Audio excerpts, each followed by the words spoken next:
So, what made you get into film, and who is your favorite person to work with? Wow. That's a tough one. Oh, that was an Oprah Winfrey question. Yeah. Okay. How did I get into film? I got to step my game up. I went to, my parents wanted me to be a doctor. My brother's in law school, and I wasn't interested at all. But in the late 60s, I went to the University of Texas, and I wasn't interested in my classes. But what I was interested in was, this is before videotape, if y'all can imagine a time before videotape. It was like if you wanted to see a film, you had to be there the week that film ran in the theater. It wasn't multiplexes. There were single-screen theaters. Films were around for a week. And you couldn't just snap your fingers and dial up any movie you want to see like we do now, which is great. This is great in so many ways because everybody can experience everything.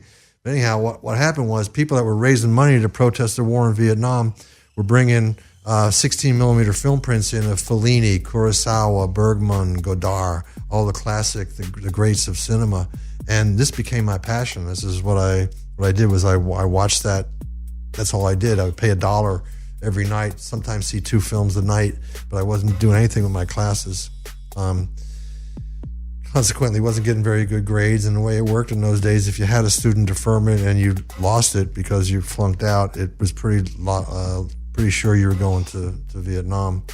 And I did not want to do that at any cost. And so I had to find something that interested me, and flipping through the course book at the University of Texas. And the very last thing in the course book was the Department of Radio, Television, and Film, basically a film school. So I went to film school.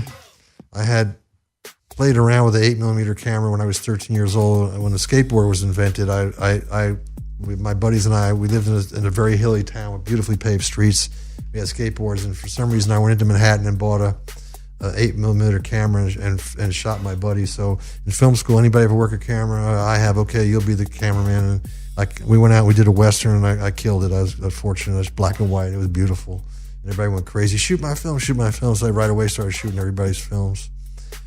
They told us we couldn't get into the film business. I eventually went to graduate school to get a master's degree because I thought my destiny was to teach film, and if I was lucky, I'd get grants and make more films for PBS or something like that.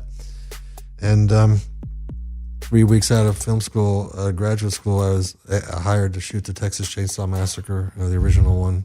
And I was in the It film. just gets crazier and crazier. And it's funny because you're just talking like so casually right now, and it's like, yeah. And then the next week I was. Chainsaw Massacre. When you're a legend, the legendary stuff is normal. But it's not even like just legend. Well, it's just you, like there's like specific legendary scenes out of everything that you've talked about.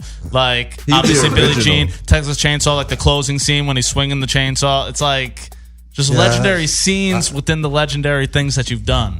I've been fortunate. I've hit a few home runs in my time. A few. Yeah. You're on the Hall of Fame. You're the all time. You're Hank Aaron. I don't give Barry Bonds the all time. Like, you're Hank Aaron. There's a couple home runs. I photographed Barry. I haven't photographed Hank. Yeah. See, there's more legendary stuff. Yeah. Casual. Casual. And here's the good